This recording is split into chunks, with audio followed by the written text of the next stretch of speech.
अगर मैं ज्यादा तो कहूंगा नहीं कि पुलिस ज्यादा मारपीट करती है कुछ भी है, लेकिन मैं सोचता हूँ कि जो पुलिस का जो रोब है ना, जो अभी तक हम देखते आए हैं, वो जो कहासुनी बात है और प्रैक्टिकली थोड़ा बहुत डिफरेंट होगा, पर कहीं जगह होता है, लेकिन दिल्ली में ऐसा कम है। वहीं से उसको पर यार दोस्त केस नहीं देते, दोस्तों मजे लेते हैं उल्टा कि वकालत की है, बता जरा मुझे कुछ। और वो सेक्शन ऐसा पूछेंगे आपसे, कोर्ट में होता है वो वकील, वहां पे उसकी चलती है। थाने ऑफिसर्स ऑफ द कोर्ट, थाने में, हाँ जी, थाने में हेड कांस्टेबल होगा ना, वो भी कैसे बदतमीजी कर लेगा, रात को तो इंतहाई हो जाती है। वो एक्सप्रेस में हमने देखा है हमने। वकालत ऐसा प्रोफेशन है कि टिल द मतलब तो पड़ेगा, टिल योर लास्ट ब्रेथ तो आप पढ़ना ही पड़ेगा ना। 3 एक्ट आ गए, पढ़ना पड़ेगा ना, पढ़ना पड़ेगा, नए एक्ट्स आ गए। हाँ जी। फिर एक बार आप सभी का स्वागत करता हूं अपने इस पॉडकास्ट चैनल पर। और आज फिर से हम 2 एडवोकेट्स को आपके लेकर आए हैं सामने, ताकि आप अपने आप को और कानून जानकार बना सकें और जो नए वकील साहब हैं वो समझ सके और सीख सकें कि किस तरह से आप प्रैक्टिस करेंगे किसी भी कोर्ट में,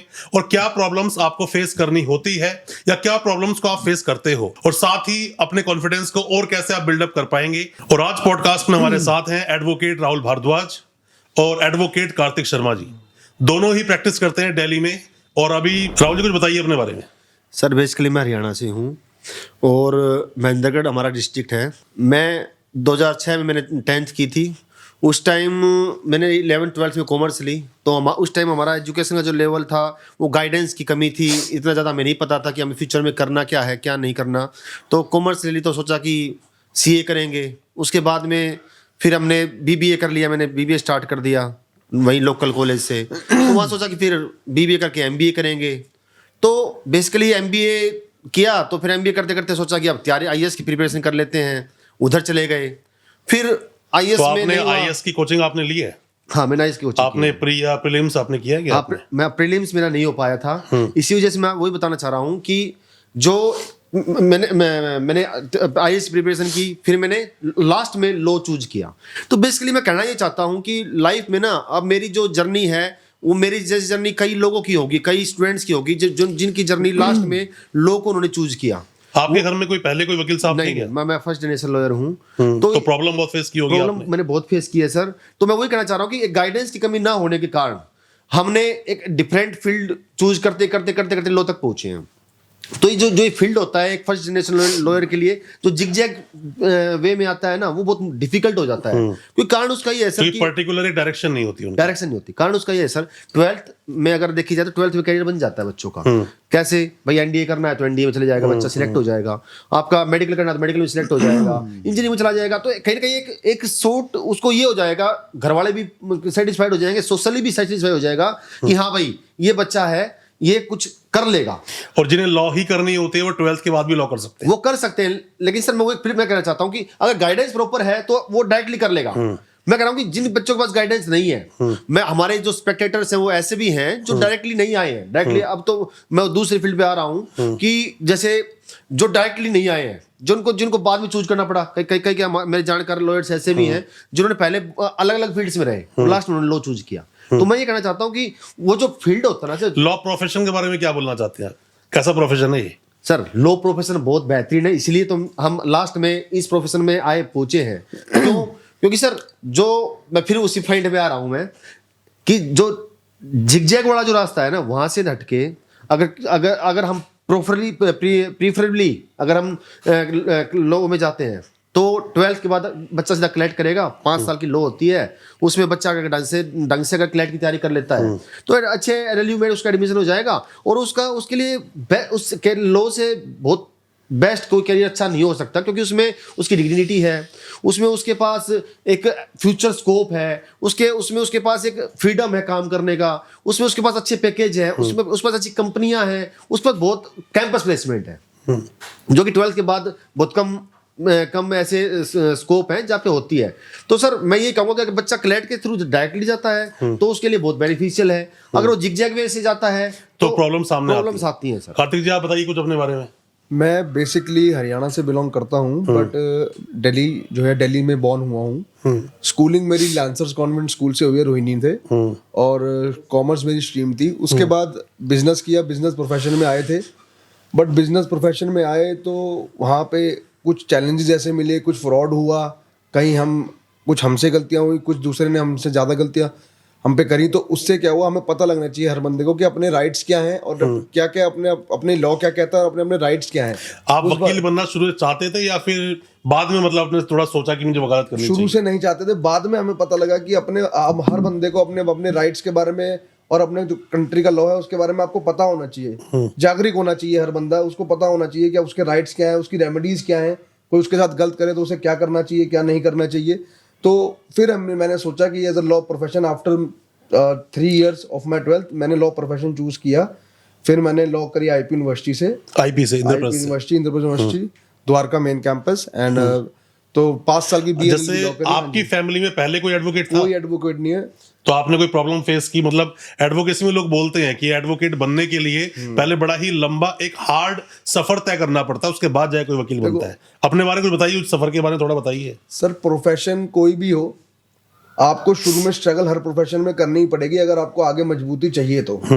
चाहे वो डॉक्टर का प्रोफेशन हो, कोई भी प्रोफेशन, चाहे वो कोई भी हो। आप ऐसे नहीं कि आज आपने डिग्री कर ली और आज आप ही एक जाने माने डॉक्टर बन गए, जाने माने वकील बन गए, अधिवक्ता बन गए। सब कुछ टाइम लगता है, धीरे धीरे सब कुछ होता है। आप क्या समझते हो कि जो नए वकील साहब जब लॉ करके आते हैं उनके सामने चैलेंजेस क्या होते हैं? नए वकील साहब जब नए वकील जो भी लॉ करके आ रहे हैं, सबसे पहले तो डेडिकेशन चाहिए और प्रोफेशन से जुड़ना है। तो ये नहीं सोचना कि आगे छोड़ना है या लाइन बदल ली। परेशान बंदा परेशान होके मेंटली करके, क्योंकि परेशान क्यों होता है? ऐसी क्या बात हर किसी का फैमिली अलग बैकग्राउंड अलग होता है। किसी के कोई दिक्कत है, किसी की कोई दिक्कत है। तो ये प्रोफेशन ऐसा है, टाइम मांगता है, लेकिन हाँ स्टेबिलिटी मांगता है। एक बार आपने अगर अच्छा अपना 5-7 साल डेडिकेशन के साथ, कंसिस्टेंसी के साथ आपने अगर बिता लिए तो ये तो मतलब आपके हिसाब से 4-5-6 साल तो एक नए जो भी कोई लॉ करके आया है उसको घिसना ही पड़ेगा। नहीं सर, वो सबके लिए नहीं है, घिसने वो सबके लिए नहीं है सर। वो किसके लिए है? वो वेरी करेगा। जैसे जैसे कि मान लो मैं हरियाणा से आया हूँ, हाँ। मैं दिल्ली में आया, दिल्ली में आया मैंने लोग जैसे चलो मैं कहीं से भी लोग करके आया, छोड़ देते हैं उसको, रिस्पेक्टिव ऑफ दैट।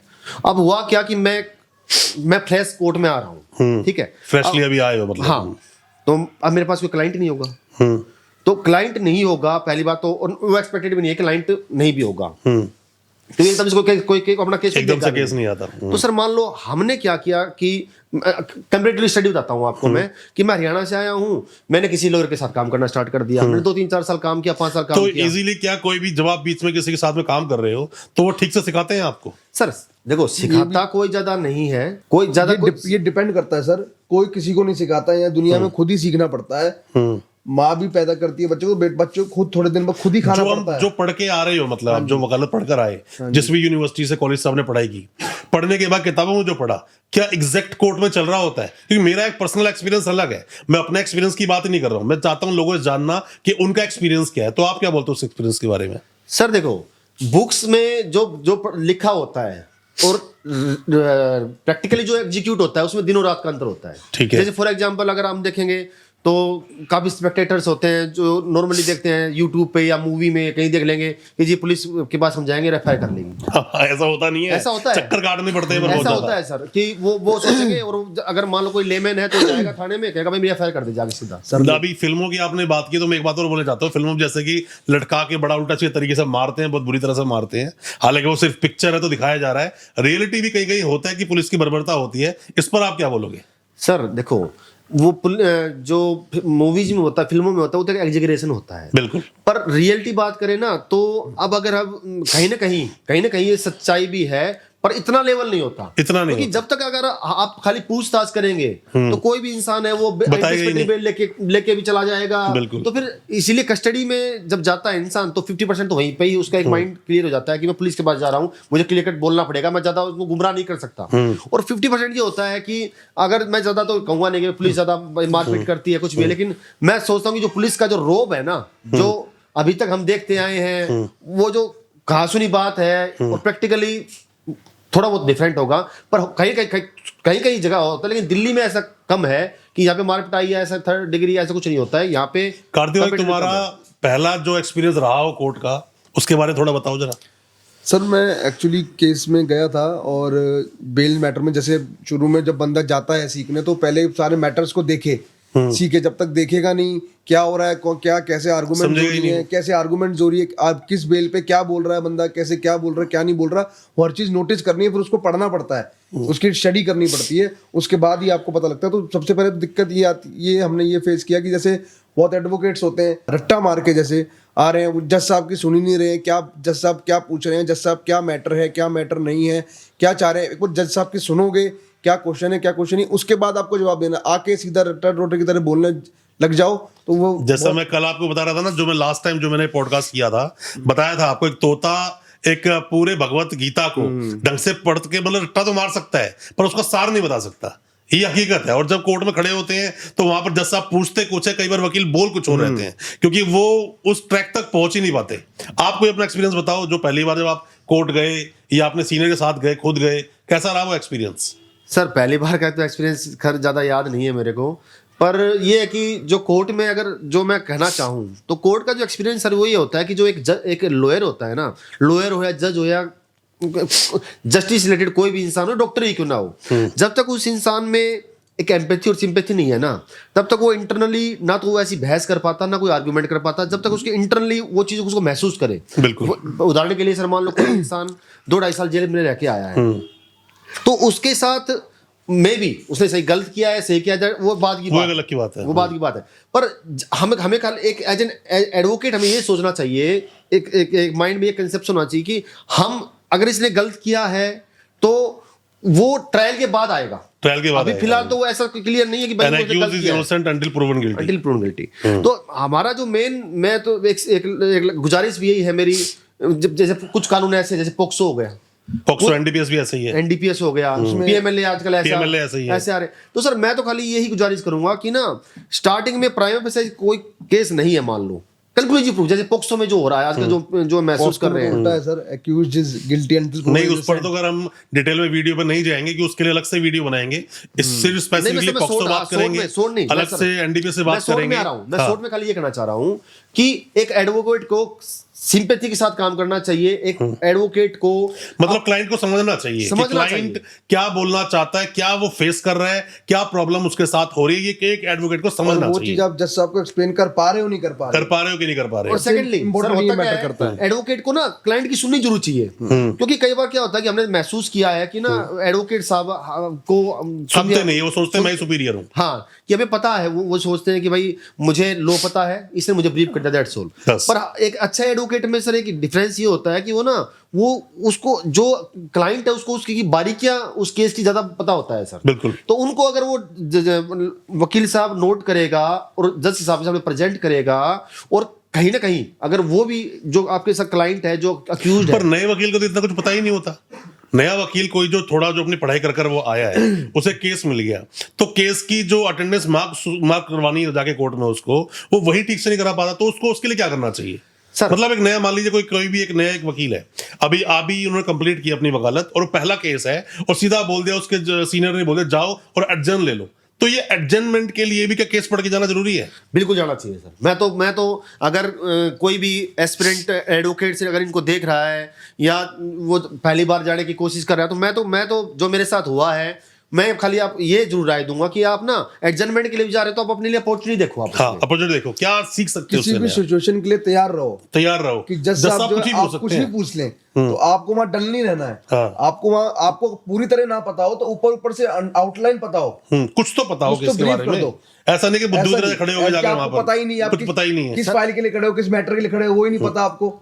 हाँ, तो फिर वो तो उससे आप कुछ ऐसी करना ही प्रकार पड़ेगा। के- सर उसमें मैं करेक्ट करूंगा, पॉइंट ये है कि वो खाली उसके लिए ना जाए कि मेरे जज आप क्या पूछेंगे, वो इसलिए जाए कि मैं ये केस को मैं नॉलेज लूं, कैसे प्रेजेंट कर सकता हूं। नॉलेज लूं मैं कि हम जब जाते थे सर तो मैं सोच ये होती थी कि अगर जो सीनियर जा रहा है तो भेज रहा है हमें, तो हम ये सोच के जाएं कि भगवान करे कि जज साहब हमसे पूछ रहे तुम यार क्यों कर हम रहे हो? सच बात है, तो कम से कम तभी हमारा कैलिबर, हमारी कमियां गलतियां, हमें प्रेजेंटेशन दे सके सर। क्योंकि स्टार्टिंग में कोई भी अच्छा वकील नए अपकमिंग लॉयर्स को प्रेजेंट नहीं करने देता नहीं केस। करने देता केस। तो वो तो अपॉर्चुनिटी उसको देखनी अच्छा, पड़ेगी। यहाँ पर एक सवाल आता है, जैसे मैं कई बार देखता हूँ कि जूनियर्स के साथ में जब एक सीनियर खड़ा होता है, क्योंकि जब बात चल रही है, हालांकि जूनियर सीनियर नाम का कोई वर्ड है नहीं, ऐसे देखा जाए तो एडवोकेट Associate बोलते हैं सर, एसोसिएट बोला जाता है कुछ भी बोलने के लिए। तो कोई साथ में खड़ा हुआ है तो कई बार जो एसोसिएट है, जूनियर जो है, वो बीच में बोल पड़ता है, मतलब कोर्ट की प्रोसीडिंग के बीच में, और कई बार उस केस को खराब होने की नौबत तक पहुंच जाती है। तो ऐसे में इन जूनियर जो जितने भी नए अभी आए हैं लॉ करके, उन्हें क्या बताना चाहेंगे? ऐसे में बोलना चाहिए, नहीं बोलना बिल्कुल चाहिए, सही, you are या क्या very करना right। चाहिए? बिल्कुल, बीच में घुस जाते बहुत हैं अच्छा लोग। क्वेश्चन है ये। हाँ। और ये चीज मैंने भी बहुत बार की है। हाँ। पर उसमें ये हो सकता है सर, उसमें थोड़ा रेक्टिफिकेशन ये हो सकता है कि हम एक जूनियर एसोसिएट हमारा है, वो हमारे साथ खड़ा है, तो वो क्या करेगा, जो हमने भी किया है, वो कोर्ट को इंटरप्ट ना करे। जब वो आर्ग्यू कर रहा है ना, तो वो अपने सीनियर को बताए। हाँ। सीनियर को बताया अपने। ये बिल्कुल राइट कि तरीका सर है। आप इस हाँ, टॉपिक कि सर पे इसमें ये हो सकता है कि सीनियर के दिमाग में वो चीज ना हो, तो वो सीनियर को बताएगा ना, सर कि इसमें ये कर लो। तो अब सीनियर जो खड़ा है ना, उसको भी अपने एसोसिएट की काबिलियत को पता होता है। बिल्कुल कि पता हो होता सकता है कि ये पॉइंट बिल्कुल वैलिड पॉइंट दे रहा हो। तो कई बार सीनियर बोल भी देता है कि भाई मेरा जूनियर कुछ बोलना चाहता है, कई बार ऐसा होता है। सर कई बार होता है, लेकिन होना ये चाहिए कि सीनियर को ऐसे, क्योंकि कहीं ना कहीं उनके पास एक्सपीरियंस बहुत चीजें होती है, डिग्निटी को मेंटेन करना चीज को पड़ता है। प्रेजेंट का तरीका होता है, हाँ, एक्सपीरियंस हम- बोलता तो है। वो- जिस चीज को बोलने वाले हैं उस बात को 50 बार एडवोकेट बोल चुका है कोर्ट में, Exactly। तो अच्छे से बोल सकता तो है। कान को ना इधर कर लेगा, हाँ भाई क्या वो सोच होता है, सर इसमें ये ऐसा है, वो उतना में वो जो सीनियर एडवोकेट होगा ना, वो अपने आप समझ जाएगा कि वो ये बात बोलना चाहता है। क्या बात बोलनी है, वो बात बता देगा कि ये फैक्ट है, लेकिन उसको कैसे मैनिपुलेट करके जज को बताना है कि हमें रेमेडी मिल जाए, वो एक सीनियर एडवोकेट ही करेगा। रिलीफ नहीं मिल पाएगा वरना लीव नहीं मिल पाएगा। आप क्या बोलते हैं, जो नए वकील साहब जो भी कोई आते हैं, जो प्रैक्टिस में भी आते हैं, तो शुरू में पैसा कमाना उनके लिए बड़ी हेक्टिक चीज है, पैसा नहीं आता। और मैं तो ये भी देखा है, जो लोग दूर से आते हैं दिल्ली में प्रैक्टिस करने के लिए, खाने की तो बात दूर की है, कोर्ट जाने के पैसे जेब में नहीं होते। कई बार ऐसा होता है लोगों के साथ में, तो ऐसे में उन्हें क्या करना चाहिए? सर देखो, मैं अपना एक्सपीरियंस फिर बताऊं तो मेरा एक्सपीरियंस ये था सर कि जब मैं यहाँ पे आया था, तो मेरे साथ भी सेम टू सेम हालात, इतने तो खराब हालात नहीं थे, लेकिन ये थे कि भाई सर्वाइव करना है, प्रॉब्लम तो होती है, सर्वाइव करना है, सर्वाइव तो करना केस है। नहीं होते हैं, पैसे नहीं मिलते हैं। सर्वाइवल की एक दिक्कत थी कि भाई हमें ज्यादा, क्योंकि सर इसमें पॉइंट ये है ना, हम लोग कब करते हैं भाई, नॉर्मली 12th में मैंने कहा कि सेटल हो जाते हैं। हमारे पास ग्रेजुएशन के 3 साल, उन लोगों के 3 साल, 6 साल का हमारे पास एक और एड ऑन हो जाता है, Add on हो जाता जो है। लाइबिलिटी बन जाता है। बिल्कुल बिल्कुल बिल्कुल। तो उसमें जो आप जो बात कह रहे हो वो 99% हो जाती है, हो जाती है।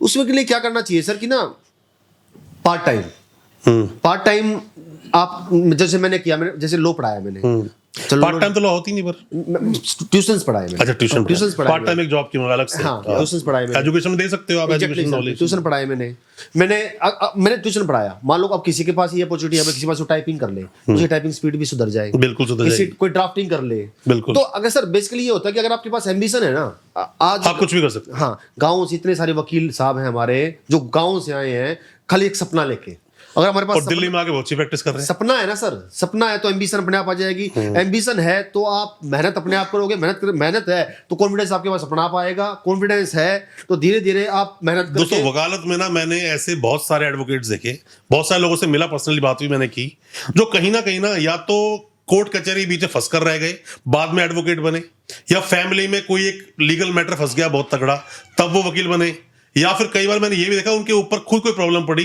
तो वो वकील बने। क्योंकि आपकी जरूरत जो होती है ना, वो जो आपको सिखा सकते हैं वो दूसरी कोई और चीज नहीं सिखा सकती। सर मैंने शुरू में ही आपको बताया ना ये बात कि हर एक इंसान के हालात अलग अलग होते हैं। कि मैंने बताया कि मैं कैसे कैसे लो में आया, अब आपने बताया कि वो सारे एक हालातों के एक पॉइंट Exactly। हालातें हैं ये, तो मैं खाली कहता हूं वक्त और हालात हैं। चलो, आप तो हरियाणा से आए, आप दिल्ली में अपना सेटल अपने हुए, खुद ही यहाँ प्रैक्टिस करना शुरू कर दिया। आप तो दिल्ली से ही हैं शुरू से। हाँ जी, हाँ जी। तो आपने क्या, मतलब हो सकता है कुछ अलग सा कोई एक्सपीरियंस लिया हो आपने? अलग सा एक्सपीरियंस सर यही है कि दिल्ली में अगर आप जैसे एडवोकेसी हम करते हैं, लोग हरियाणा से आते हैं, लोग और किसी भी स्टेट से आते हैं, इतनी उनको दिल्ली के बारे में नहीं पता, तो दिल्ली की जुडिशरी कैसे है क्या है, तो लेकिन दिल्ली की जो आपकी जो कोर्ट्स हैं वो बहुत ही ज़्यादा, मतलब क्या बोलते हैं, पंचुअल भी है। जैसे हाई कोर्ट है, हाई कोर्ट में अपने जैसे इंग्लिश, पूरा इंग्लिश रहना, और बहुत ज़्यादा पंचुअलिटी हर चीज़ में आपकी ड्रेस पंचुअलिटी होनी भी चाहिए। देखो, हमारा Punctuality- डिसिप्लिन का काम है। Discipline अगर एक काम है। एडवोकेट ही डिसिप्लिन नहीं है तो फिर वो कैसे सही बात है। जो प्रेजेंट करेगा? कोर्ट में टाइम पंचुअल और सर जो डिसिप्लिन आपका जो क्वेश्चन दोनों है, बहुत उसका जरूरी है। सटीक आंसर ये मेरे हिसाब से ये होगा कि जो दिल्ली का जो स्टूडेंट है ना, जो लोग दिल्ली में कर रहा है, तो उसको ना सराउंडिंग के जैसे उसको नेबर्स हो गए, फ्रेंड्स हो गए, तो वहां से उसकी जान पहचान होती है, तो वहाँ पे हेल्प हो जाती है, केस मिल जाता है हाँ, उसको। वहां से उसकी हेल्प हो जाती है। वहीं से उसको पर एक यार add-on है। दोस्त केस नहीं देते, कोई केस दोस्तों मजे लेते हैं उल्टा कोई कि वकालत की है, बता जरा मुझे कुछ। लेकिन सर- और वो सेक्शन ऐसा पूछेंगे आपसे जिस सेक्शन के बारे में कि ढूंढने जल्दी मिलेगा नहीं। वो अजीब अजीब बातें करते हैं। वो जैसे क्या बोलेंगे, यार मैं गाड़ी लेके सोच ले, मतलब बाइक लेके कहीं पे जा रहा हूँ और रास्ते में मैंने किसी को आंख मार दी, अब कौन सेक्शन लगेगा? अजीब अजीब, मतलब सर उसका तुक नहीं है, सरपैर नहीं है। लेकिन जिस फ्री दिन की वो आंख मारेगा उस दिन आपके पास ही आएगा।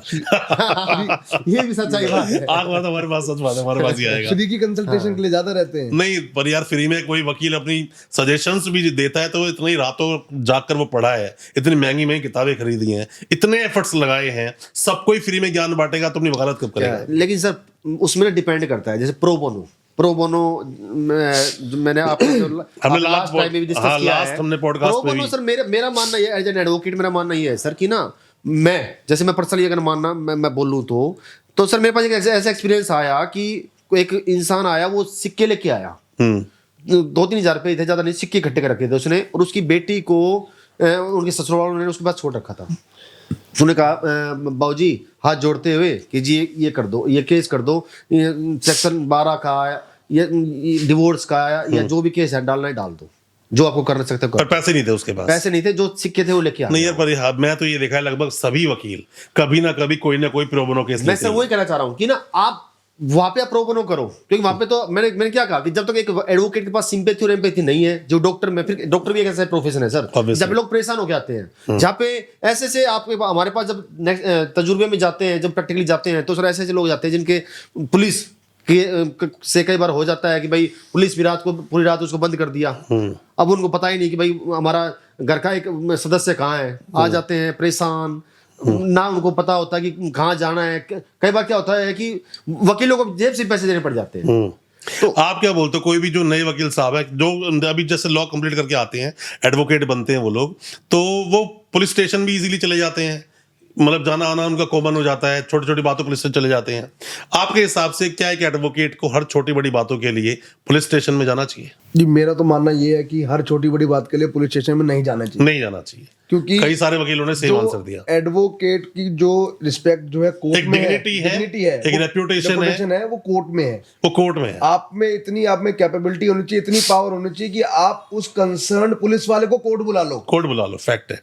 अगर कुछ गलती अगर वो कर रहा है, वहां वो आपकी सुनेगा, कोर्ट पुलिस स्टेशन के अंदर वो आपकी नहीं सुनेगा। नहीं सुनेगा। सर ये ना सिचुएशंस पे वेरी करता है। नहीं, सिचुएशन में वेरी जरूर करता है, बट कई बार वो लोग बदतमीजी करने पे उतारू हो जाते हैं। एंटरटेन नहीं करते वो प्रॉपर्ली। मेरा मानना ये है, तो जो एक्सपीरियंस ने जो हमें सिखाया है सर, कि कोर्ट में होता है वो वकील, वहां पे उसकी चलती है, थाने में, Officers of the court. थाने में, हाँ जी, थाने में हेड कांस्टेबल होगा ना, वो भी वो कैसे भी थोड़ा बदतमीजी होता कर है, लेगा, हाँ, और रात को तो इंतहा ही हो जाती है, बेइंतहाई वो सब एक्सपीरियंस में हमने देखा है हमने, ठीक है।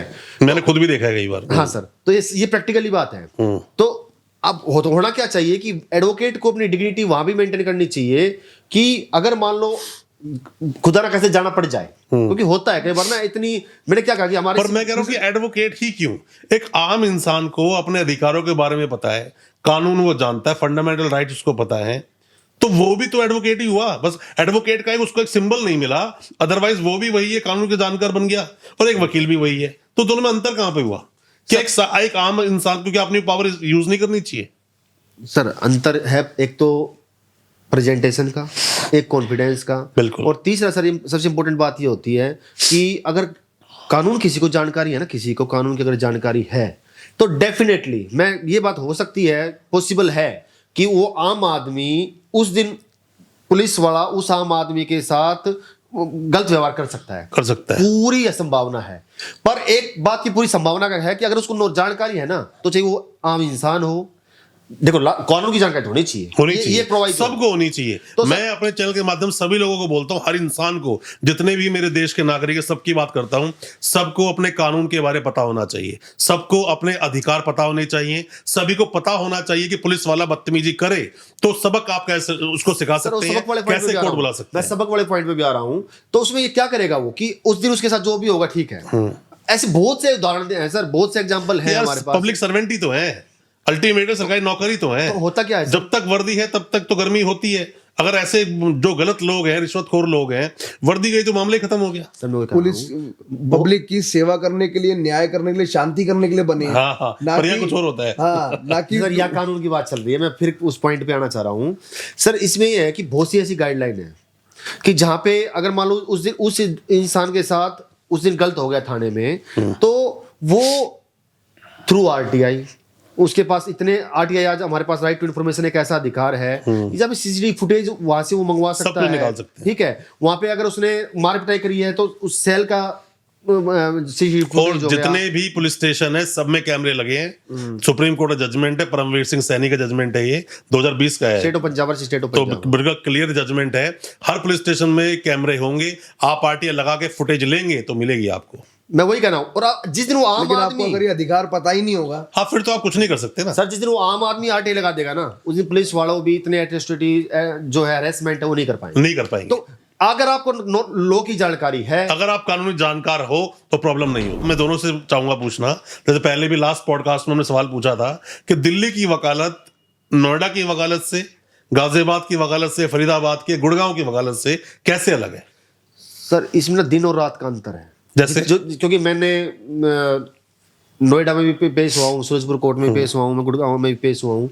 सर बेसिकली ये है कि जो यहाँ का एक इंफ्रास्ट्रक्चर है वो अलग है, फैसिलिटीज हैं बहुत सारी, फैसिलिटीज दिल्ली में फैसिलिटीज काफी हैं, इंफ्रास्ट्रक्चर हो गया, चीजों को फास्ट बनाना, कैसे करना, वहाँ हर चीज में बहुत फर्क है। मैंने तो नोएडा में देखा था, मेरा केस लगा हुआ था वहां पर, एक केस में आर्गुमेंट करने में वहां पर गया था।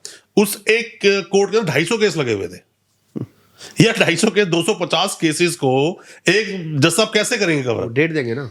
मतलब जो आए डेट दे दो, लेकिन काम मतलब ये बात देखो मत सुनो। जिसका 230 नंबर है, हाँ वो बेचारा शाम तक तो रुकेगा, यार फिर वापस आज ही अगले का दिन मैटर डेट पे आएगा। आज हमारा मैटर था 86 और 86 मैटर हमारा है 4:15 बजे। देख लो सर देखो, मैं इसमें जो आपने कहा ना, बुनियादी आंसर मैं देता हूँ आपको। बुनियादी पर दिल्ली में ये नंबर ही है, जो नंबर दिल्ली में है, बाहर तो नंबर ही नहीं चलते। कोई फाइल कहीं पुटअप करा मैं लो। वही सर केशवानंद भारती केस में क्या हुआ था तो बहुत लंबा केस था। हाँ, उसमें सर यही था कि जो कानून जज ने बनाया है ना, वो वकीलों के द्वारा बनवाया गया था। तो पॉइंट ये है कि जो दिल्ली की जो वकालत है, उसमें अंतर ये है कि यहाँ पे सुप्रीम कोर्ट भी है, हाई कोर्ट भी है, सेशन कोर्ट भी है, ये मक्का है कहीं ना कहीं वकालत के लिए। सब लोग पूछते हैं, तो सर वहां पे पूरे हिंदुस्तान का कोई वकील हो दिल्ली आना जरूर चाहिए। बिल्कुल गढ़ है, और नंबर दो गढ़ बात है ये। आना चाहेगा। और नंबर दो बात, कई बार क्या होता है कि जो सुप्रीम कोर्ट के और हाई कोर्ट के अच्छे अच्छे वकील, उनको भी सेशन कोर्ट में जाना पड़ जाता है। बिल्कुल जाना पड़ता है। तो वहां पे जब जज को ये सामने देखता कि वकील साहब एक लर्नेड एडवोकेट सामने खड़ा है मेरे, तो उनको भी स्टडी पढ़ाई करके आना पड़ता है, उनको भी अपना जो अप्रोच है उसमें बहुत डिफरेंस आता है सर। तो वो ये सर, जस्टिस चंद्रचूड़ जी की अभी स्टेटमेंट आई थी कि जो एडवोकेट है वो जज साहब की रिस्पेक्ट करेगा, जज साहब एडवोकेट के अपने आप करेंगे। तो पॉइंट ये है कि एक ऐसा एक तालमेल है कि लर्नेड अगर कोई स्टूडेंट है वो पढ़ लिख के आएगा, तो टीचर को के लिए उतना ही उसको दिमाग लगाना पड़ेगा, बेटर तो होगा, उतना ही वो उतने अच्छे से वो पढ़ा पाएगा, कोरिलेशन बढ़ेगा। अल्टीमेटली वही गाड़ी कब चालू हुई अब टीचर ही अगर मान लो, स्टूडेंट ही मान लो अगर ढंग से नहीं है, मान लो पढ़ के नहीं आ रहा है, तो फिर वो अपने फॉर्मेलिटी करके तो टीचर जाएगा ही ना सर। तो ये डिफरेंस है जो मेरा मानना। कोई ऐसा एक्सपीरियंस कि आप कभी कोर्ट में लेट पहुंचे हो, या डेट लग गई हो, या फिर मतलब जज साहब की बात आपको पल्ले समझ ना आ रही हो, आप कुछ बोला जाते हो कुछ हो रहा है कोर्ट के अंदर? एक बार सर लेट पहुंचे थे, तो लेट पहुंचने में मैटर तो अपना निकल गया। अब उसके बाद जो है पास ओवर भी, अब बहुत देर 2 बजे 3 बजे तक मैटर, उसके बाद कुछ उसमें टाइम नहीं होता, कब फाइल पुटअप करें, फिर वो दोबारा रिकॉलिंग करते हैं, फिर आपका मैटर फिर आता है। तो जी मैं तो यही कहना चाहूंगा, जब आप कर ही रहे हो तो शिद्दत से करो, शिद्दत से करो, पंचुअलिटी, टाइम से कोर्ट पहुंचो। आपको 10 बजे है तो आपको 9:55 पे आपको अपने कोर्ट के बाहर होना चाहिए तैयार। ये कहना चाहूंगा। बिल्कुल होना चाहिए सर, बिल्कुल होना चाहिए। पर प्रैक्टिकली क्या होता है सर कि आजकल के जो यंग एडवोकेट है ना, इतनी ठंड में तो यार सुबह मतलब 9:55 पे कोर्ट पहुंचना थोड़ा सा मुश्किल है लगभग सभी के लिए, पर क्या करें, केस होते हैं वह जाना पड़ता है। हाँ, हमारा काम ही है। यंग एडवोकेट्स है ना, वो थोड़ा सा ये क्या करते हैं कि मैंने देखा है कुछ एडवोकेट्स होते हैं जो बिल्कुल शिद्दत, जो आपने वर्ड यूज किया वो करते हैं। कुछ ऐसे होते हैं जो पास ओवर करते हैं चीजों को, कि उनको बोला जाता है 10 बजे, पूछते हैं 11 बजे। ठीक है, तो एक लिस्ट एक बार कॉलिंग हो जाती है, दूसरी कॉलिंग में भी वो भागे पूछते हैं। भागे पूछते तो सर ये जो चीजें हैं ना, मैं पर ऐसे वकील, ऐसे जो नए एडवोकेट्स हैं जो भी प्रैक्टिस में है, वो अच्छे वकील नहीं बन पाते, क्योंकि डिसिप्लिन नहीं है, पंक्चुअलिटी नहीं है, सिंसियरिटी नहीं है। जब ये सब चीजें नहीं है एक वकील के अंदर, तो कैसे करेगा? और उससे बड़ी बात क्या, देखो ऑब्जर्वेशन, मैं बार बार बोलता हूँ, एक वकील के लिए उसकी ऑब्जर्विंग पावर सबसे बड़ा रोल प्ले करती है। एक कोर्ट में खड़े हो, एक वर्ड आपने सुना, कैसे ऑब्जर्व किया। ऑब्जर्व करना अलग अलग बात है। एक को तो आपने बोला कि भाई तू रेगुलर बिल लगाने जा रहा, ठीक है 439 में लगा दे, एक तो ये हुआ, और दूसरे को आपने 439 बोला तो आगे सेक्शन ही पड़ता है कि 438 में क्या है, 437 में क्या है। एक अच्छा वकील जो बनना चाहता है वो इस सबको पढ़ता है। सर एक अच्छा वकील बनना चाहता है ना, मेरे हिसाब से वो 3-4 चीजें जरूर करेगा। वो मेरी राय भी है, कहीं ना कहीं सजेशन भी है, मेरा एक्सपीरियंस भी है, वो कहीं ना कहीं मैं लॉ मैंने पढ़ाया भी है, जो टीचर की भी एक राय है। सर पहला पॉइंट उसमें ये है कि पढ़ाई करे। पढ़ाई का कोई ऑप्शन नहीं है। पढ़ाई पढ़ेगा अगर नहीं तो वो वकील बनेगा कैसे? बनेगा सबसे बड़ी नहीं। बात तो पढ़ना तो सबसे पढ़ना तो mandatory है। पड़ेगा। वो तो- वकील वकालत ऐसा प्रोफेशन है कि टिल द पढ़ना तो पड़ेगा। टिल योर लास्ट ब्रेथ तो आप पढ़ना ही आप देखो पड़ेगा। ना 3 एक्ट आ गए, पढ़ना पड़ेगा ना। पढ़ना पड़ेगा, है ना सर? नए एक्ट्स आ गए। हाँ जी, तो पॉइंट ये है सर, एक तो अब आधे तो वकील यूट्यूबिया हो गए हैं, यूट्यूबिया हो पे गए। देख लेते हैं, हाँ, वो हो गया बस, जो बोल दिया बस वही मान ले, चलो हो आगे गया। चलो। बुक्स पढ़ते भी नहीं है, बुक्स पढ़ते नहीं उसको है। कनेक्ट भी नहीं करते कि यूट्यूबर ने क्या बोला और बुक में सच में वैसा लिखा है कि नहीं। वो मतलब एक तरह से हियर से बोल सकते हो इसको, ये हियर से ही हो गया, जिसने बोला उसको समझ लिया। यूट्यूबर हर बात बता नहीं सकता। यूट्यूबर आपको ऊपर ऊपर से बता देगा, हाँ। अंदर से जो उसकी गहराई है वो आपको बुक से ही वो मिलेगी। बुक से ही मिलेगी। बिना बुक पढ़े तो आप सर पहला तो ये हो गया। दूसरी बात सर ये है कि कम्युनिकेशन स्किल्स। अब होता क्या है सर कि जब हम कोर्टों में जाते हैं तो वहाँ पे जो जज साहब होते हैं ना, अगर आप का वकील साहब में अच्छी नॉलेज है, नॉलेज के साथ साथ अगर कम्युनिकेशन अच्छी है, आप इंग्लिश अच्छा बोल पा रहा है, कनेक्ट कर पा रहा है, तो उसको रिलीफ मिलने की संभावना बहुत ज्यादा हो जाती है। बहुत ज्यादा हो जाती है। अपनी बात को समझा पा रहा है कि नहीं। देखो पाना। अच्छी इंग्लिश बोल पा रहा है ये एक अलग चीज है, अपनी बात को समझा पा रहा है ये एक अलग चीज है। आपको बात को समझाना आना चाहिए। अच्छी इंग्लिश आपकी ना है चलेगा। बहुत सारे वकील हैं मेरी मतलब नोन में, मेरे टच में, जो high court supreme court case नहीं करते। वो साफ मना करते हैं भाई हाई कोर्ट सुप्रीम कोर्ट हम नहीं जाएंगे, हमारी इंग्लिश अच्छी नहीं है। हालांकि नॉलेज हमें बहुत है, पर हम हाई कोर्ट सुप्रीम कोर्ट करते ही नहीं। हम तो नीचे कोर्ट करते हैं जहां पर कि हम हिंदी में बोलते हैं, अच्छा बोल सकते हैं और अपने केस में रिलीफ ले सकते हैं। कम्युनिकेशन स्किल्स अच्छी होनी चाहिए सर, मैं वही कह रहा हूँ। तीसरा पॉइंट सर ये है कि कोई भी वकील चाहे वो स्टार्टिंग वाला फर्स्ट डे वाला हो, चाहे वो 7वें साल में हो, चाहे 17वें साल में हो, बेसिकली होता है ड्रेसिंग सेंस। Dressing sense. अगर आप अच्छी ड्रेसिंग सेंस के साथ जा रहे हो कोर्ट में तो आपको रिलीफ मिलने की संभावना ज्यादा करने कहूंगा, उसको अफेक्ट करेगी। पर उससे ये होता है कि आप जब वहां पे खड़े होते फर्क हैं पड़ता है ना, चीज़ों तो में। आपके कॉन्फिडेंस में जरूर फर्क पड़ता है। फर्क पड़ता है, कॉन्फिडेंस फर्क पड़ता है और सामने वाला सुनता भी अब आपकी होता क्या है कि मान लो मेरी कॉलर है, वो कॉलर ही यहाँ से फटी हुई है, तो मैं कॉलर पे ज्यादा ध्यान दूंगा, जज पे कम दूंगा। बात। ऑब्वियसली तो वो जो कॉन्फिडेंस वो वहां से आएगा कि आपकी ड्रेसिंग सेंस बहुत अच्छी है। और सबसे इंपॉर्टेंट चीज सर ये होती है कि आप रेडी टू लर्न हो। कि अगर जैसे अगर आप कोर्ट में जा रहे हो और आप तक मान लो मैटर है, तो हम देखते क्या है कि नए जो एडवोकेट्स होते हैं वो जब नंबर आएगा 14वां नंबर है तभी वो चाहे घुसेंगे। तभी जाए घुसेंगे, गलत है ये। उन्हें कोर्ट में बैठना पहले चाहिए, ही जाके ही बैठना चाहिए, खड़े कैसा- होना चाहिए, सुनना चाहिए क्या चल रहा है। क्या चल रहा है और जज का क्या। वो तो एक क्लास चल रही है, वो तो स्कूल चल रहा है, क्लास टीचर सामने पढ़ा रहा है और तुम पढ़ रहे हो, खड़े रहो सुनते रहो। मेरा तो देखो, मेरा कोई मैटर लगता है ना, मैं तो कोर्ट में जाके बैठ जाता हूँ 1 घंटा 2 घंटा 3 घंटा, मैं बोर नहीं होता हूँ, सुन रहा होता हूँ केसेस में। हालांकि हमें वो चीजें आती हैं, उसके बावजूद हो सकता है और अच्छा हो जाए। जज का क्या मूड है, जज आपको देख रहा है, जज पहचान रहा है कि ये सीरियस है, सीरियस है, तो आपको टाइम देगा, टाइम सुनेगा, टाइम देगा, सुनेगा, देखेगा आपको हर चीज। अब जज का मूड क्या है, क्या सिचुएशन चल रही है, क्या चीजें चल रही है, वो सब चीज नोटिस करनी जरूरी पांचवा है। सर ये होता है कि जजमेंट्स को जरूर पढ़े। जो अभी जो Rulings को देखें। रेडीमेड जो एडवोकेट आ रहे हैं ना, वो मैं रेडीमेड ही बोलूंगा उनको, Readymade। वो पढ़ते नहीं है। पढ़ते नहीं है, वो ऊपर ऊपर का समझ लिया। सबसे इंपॉर्टेंट बात ये है ना सर कि जो करिकुलम है ना हमारा लॉ का, वो बहुत मैं उससे संतुष्ट नहीं हूँ ज्यादा। क्या होता है कि 20 क्वेश्चन याद कर लिए और वहां से वो लोग वकील बन के आ जाते हैं, इरिस्पेक्टिव ऑफ बैकग्राउंड छोड़ देते हैं उसमें क्या है क्या नहीं। आजकल देख रहे हैं कि क्रिमिनल भी एडवोकेट बन रहे हैं, वहां से कंसर्न्स बहुत ज्यादा है, मिसलीड करते हैं अपने क्लाइंट्स को भी, मिसलीड करते हैं। तो सर मैं वही कहना चाहूंगा कि जजमेंट्स वगैरह पढ़े। जब तक एडवोकेट पढ़ेगा नहीं ना, तब तक वो एक अच्छा वकील नहीं बनता। पढ़ेगा नहीं, आगे बढ़ेगा नहीं, आगे बढ़ेगा नहीं। सीधी बात ही। अच्छे वकील को पढ़ाई जरूर है, उसको स्टडी जरूर करनी चाहिए। और सबसे इंपॉर्टेंट है कि जब जो जिस चीज के लिए जा रहा है ना, उसके इसको तो अच्छे से पढ़े, उसको अच्छे से उससे उसकी पेरीफेरी में वो उसको गोता लगाना ही चाहिए। लास्ट 2 लाइन में सभी नए वकीलों के लिए कुछ बताइए कि कुछ जो आपके लिए बेस्ट लाइन हो नए वकीलों के लिए। नए वकीलों के लिए एक ही मेरा एक लगा लो, मेरी राय ये है कि सबसे पहली बात ये है, आप ना कभी भी कोई भी सिचुएशन आए, स्पेशली सर्वाइवल की चीज आती है स्टार्टिंग में, तो क्योंकि कहीं ना कहीं आप चाहे वो दिल्ली सर्वाइवल है ही क्वेश्चन। सर दिल्ली का एडवोकेट हो, चाहे वो कहीं से भी आ रहा हो, सर्वाइवल पॉइंट है। क्योंकि वो मैंने बताया 6 साल का गैप आगे बिल्कुल। आ जाता है, तो 6 साल का सर्वाइवल पॉइंट है। तो उसमें ना उसको ये सच पहले सर्वाइवल में अपने आप को मेंटेन करें, ठीक है।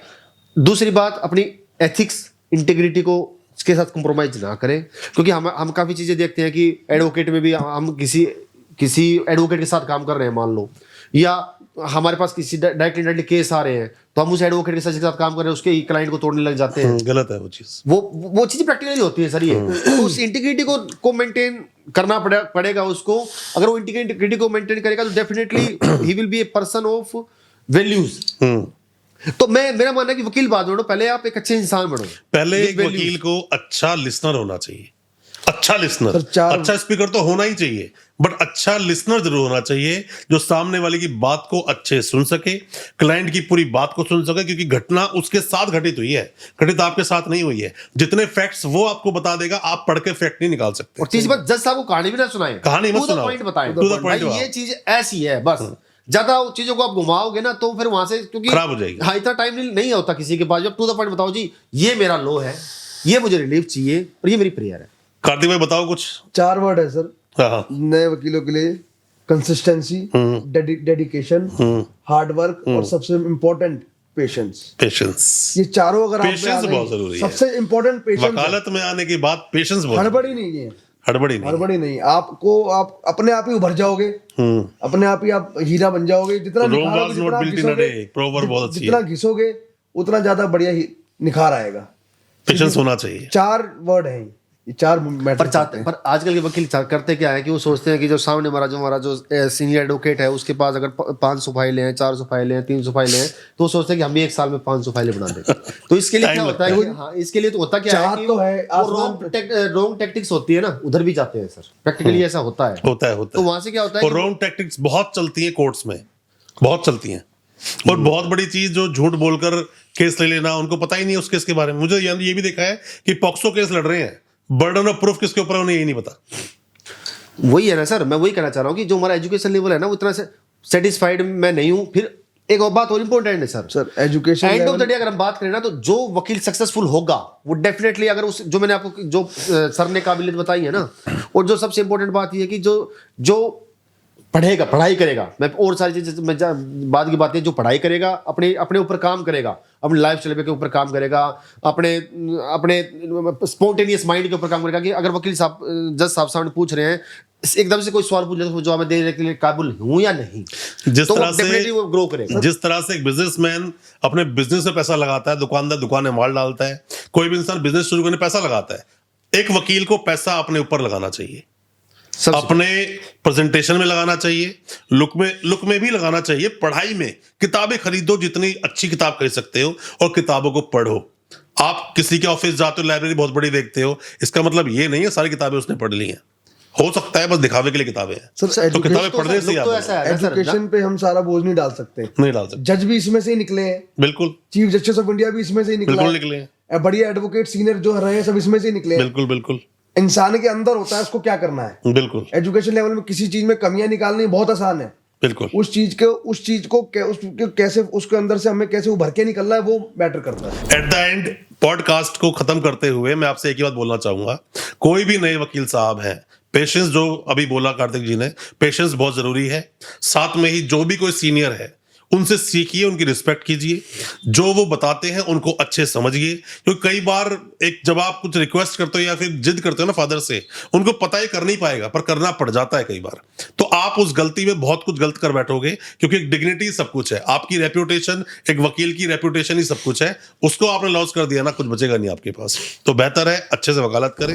हमारी बेस्ट विशेष सभी नए जितने भी यंग एडवोकेट्स आते हैं, फर्स्ट जनरेशन वकील आते हैं, सबके लिए है, और आप अच्छा कर सके। Best of luck.